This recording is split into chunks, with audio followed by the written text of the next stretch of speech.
So, Dr. Smith, you're a career educator. I'm just going to pull a quick one on you here. When you think the word education, what key words come to your mind right now? Well, I would say the one is creativity. It's a key part of education. In fact, I've found it to be one of the most useful parts of education.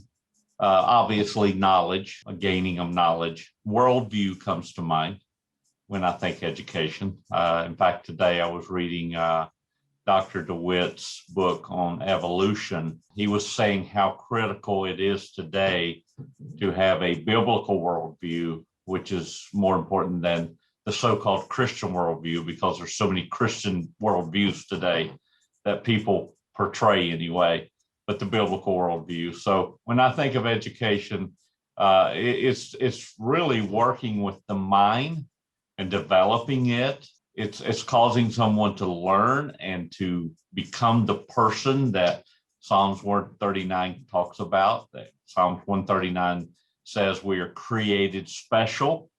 Education, really, if you want the purest form of education, it's always individualized, and few people ever understand that. We go back to the Max Weber bureaucratic model and still try to make people become little machines like in the manufacturing days. Everybody do something the same way, when in reality we should be developing gifts and talents and trying to produce the best in every person.